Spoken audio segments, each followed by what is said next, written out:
Okay, in this next video we're going to take a look at how to plot a graph. This is the first of two videos for this section. There's three parameters I want to sort of cover in this graph.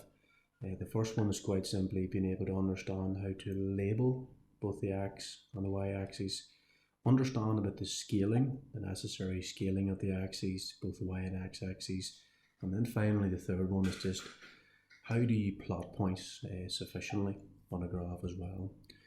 The first criteria we'll look at here is how to label your axes. And first of all, before we get into too much detail, and this should be pretty obvious from your Key Stage 3 studies and certainly GCSE as well, that the y-axis is the line on the vertical plane and the x-axis is the line on the horizontal plane. And look, this is illustrated in the figure below. And it might be useful just to pause the screen, copy this information out, plus label the axes before we progress.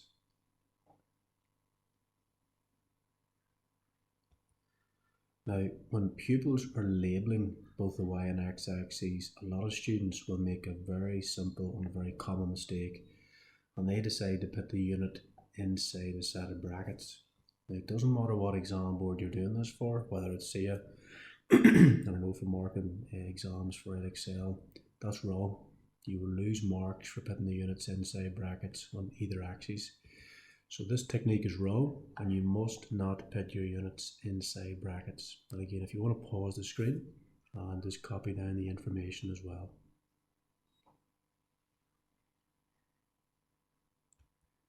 Now, there should be a / inserted between the quantity and the respective unit for that quantity. And so this displacement time graph, S for displacement, of course in meters, time t in seconds, they should be separated by this slash, like a / if you like, that you may be using a keyboard, and that's perfectly correct. That's exactly like you should be doing it on both the y-axis and the x-axis, and this again will ensure that you pick up full marks in relation to labeling your axes. So the diagram above is exactly how the quantity and units of each axis should be labelled. And again, if you just want to pause the screen, you can copy down these notes on the diagram as well.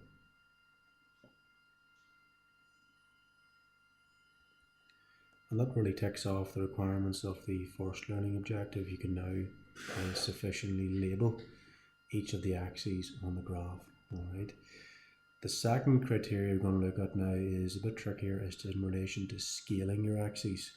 And the first thing you need to be aware of for CCEA exams, and also at Excel as well, you need to be using at least 50% of both the x-axis and the y-axis. And this is important as well, so that all of your plotting points can be plotted on the actual graph. Now, my personal recommendation is to try and come above that minimum threshold, and ideally try to use at least 2/3. You want to make it pretty obvious to the examiner. If you're getting in a situation where an examiner has to lift a ruler or start to count the number of squares you have used compared to the overall quantity, then you're starting to get yourself into potential difficulties.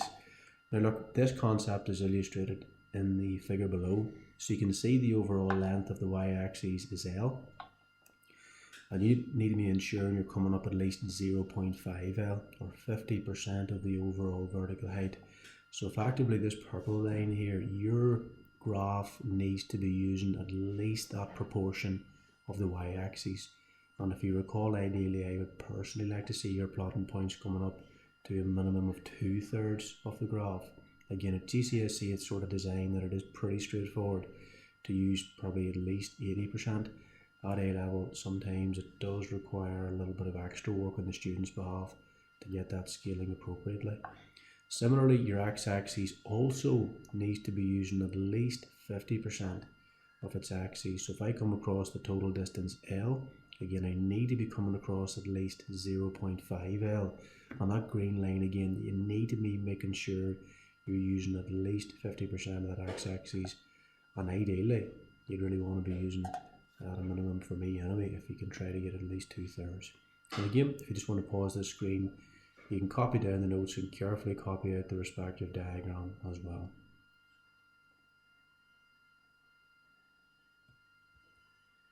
Now, the next thing you need to be aware of, and this does trip up quite a few students, surprisingly, both GCSE and even in the A level as well, is choosing an appropriate scale in terms of number along the x-axis and y-axis. Now, you need to be careful, first of all, not to use a really awkward scale. So, for instance, if you were to use a really awkward number such as 3 and 7, for instance, to make up one full square in your graph, you're making your own life incredibly difficult there to figure out exactly where your plotting point is at. You're going to have to go in all crazy fractions and multiply to get the exact x and y positions on your graph. That's going to take you much more time. You're also increasing the likelihood of making a mistake. And after you've done all that extra, more difficult work, you spent more time doing that, the worst of it is you're getting 0 marks. So the mark schemes are designed that the examiner's not going to have time to sit and use these scales and to figure out exactly where these marking points are. I can tell you from experience, marking the graph questions for A level is quite tricky. It's time consuming and it's difficult to make sure the tolerances are okay in terms of keeping on track with your supervisor. So the way the system is designed, if you use these awkward scales, you quite simply get 0. They're not marked at all. So please do be careful there. So if you just want to again pause the screen, copy down those respective notes.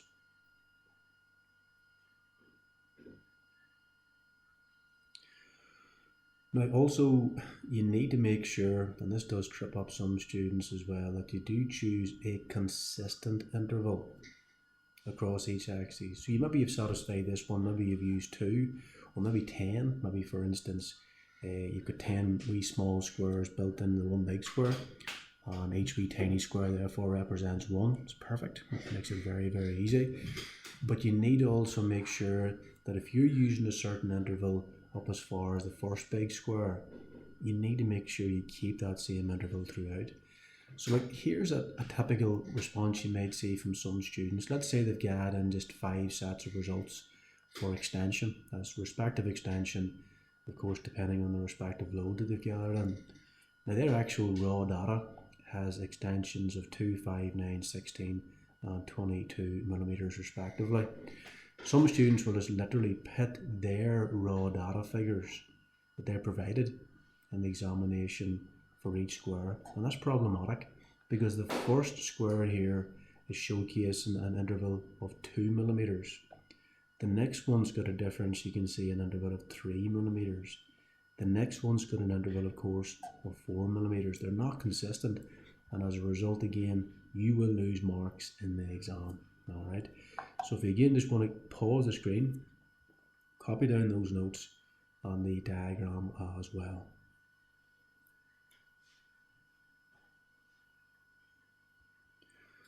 Now look, again, you can sort of see again like just this particular error again demonstrated in graphical form here. So it's useful just again just to run through it in more detail. So the first square there has got a difference of 2 millimeters. The second square you can see when you go from 2 to 5 has got a difference of 3 millimeters. The next one's got a difference of 4 millimeters going from 9 down to 5. The next one's got a difference of 7 millimeters. The next one's got a difference of 6 millimeters. Again, they should be the same throughout. This is clearly wrong, and again the student is going to lose big marks as a result of that. So again, pause the screen, copy that down please, and just make sure you don't make the same mistake yourself.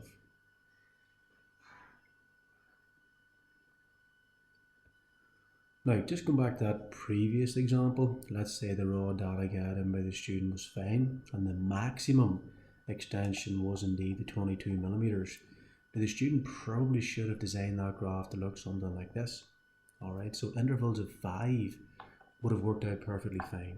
Alright, so 5 and then 10, then 15, then 20, then 25. But critically, the interval now between each number is consistent and is equal to 5 units, and of course 5 millimeters exactly. Now, this is important for a couple of reasons. First of all, we've got this constant integer now between each respective square of 5 millimeters, and additionally, because the max extension is 22 millimeters, we have also used at least 50% of the x-axis, the previous requirement that we need as well. So the 22 millimeters is going to be in around here or thereabouts. You can see you've definitely used over 50% of the x-axis, and you've ticked off both of those criteria. So I just want to pause the screen, copy down those notes and the diagram as well.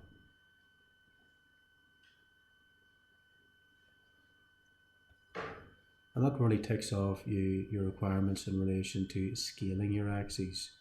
The third criteria we're going to look at here is just literally plotting your points. And look, there's two ways in which you can plot points on the graph. And these include just using an axe. At the center, of course, of the axe is the actual point on the graph, or you can also use a dot. And these are seen really in the illustration beneath. Doesn't matter which method you use. I personally would use the axe. I know from experience marking, in particular at Excel, and some of the A-level papers there, the majority of students are using the dots. But look, it probably depends on which school you've come from and what your teachers have recommended over the years. But just stick to whatever you're used to. But what I would say, look, most students that I've come across in terms of marking just put down the dot. I would recommend to put a wee circle around the dot. And the wee circle just helps to bring the examiner's attention to where that particular point is, because again, your points may be quite fine. It just helps the examiner to see very clearly where they are on your graph paper. Now look, when you are plotting the axis, that's again what I use, make sure you use a sharp pencil. If you're using a very blunt pencil, look, you could end up losing a mark because it's too thick and there's a bit of a blotch basically at the very centre, where again that could be taken down in terms of a quality mark there. So just be careful, make sure the pencil is well sharpened. Now again, I've seen the next point in particular becoming problematic. Now when you're plotting the dots, so if you do the dot technique again, I'd recommend to put a wee circle around that just to help the examiner spot it. Look, to make sure that it's visible, again I've talked about the circle around it, but also make sure that the circle's got a diameter of at least 1 millimeters. Alright, just to make sure again it's obvious and it can be seen on your page.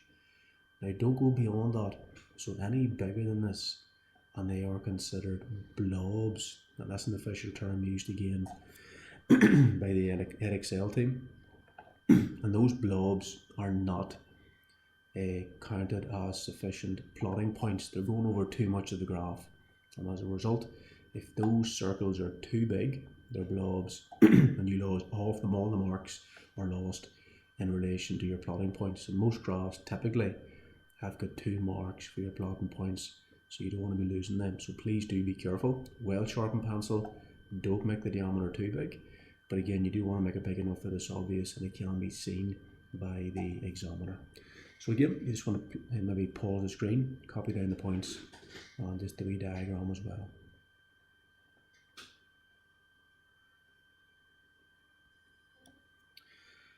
Again, we sort of talked about that sort of quality issue there in relation to blobs, but just another thing, look, in terms of tolerances, again, this is both GCSE and A-level.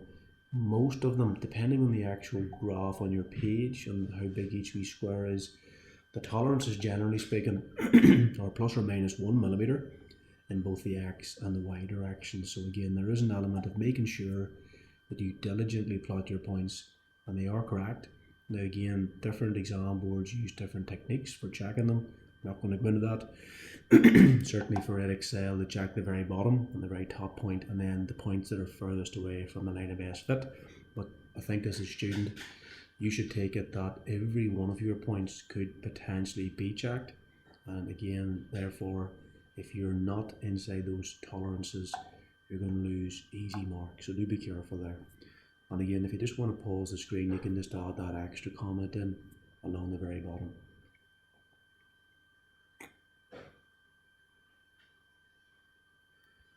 And that finishes off the, the third learning objective. And that really concludes the first part of this wee section for plotting your graphs. Alright, just want to go back to the very front page here. Just again, I got this off the internet, but I think it maybe drives home the importance of the circles. There's a graph you can see there in the best fit. We'll talk about that in the next lesson, but you can see the wee circles around the dots. They make it so much easier for the examiner to see exactly where those plotting points are. Or if you could very fine dots there, they can be a little bit tricky to see depending on what type of pencil you've used. These things have been scanned in. They're all marked digitally in today's day and age. So again, the wee circles there you can see are super helpful to the examiner. Definitely give them a go. And that finishes up this lesson then.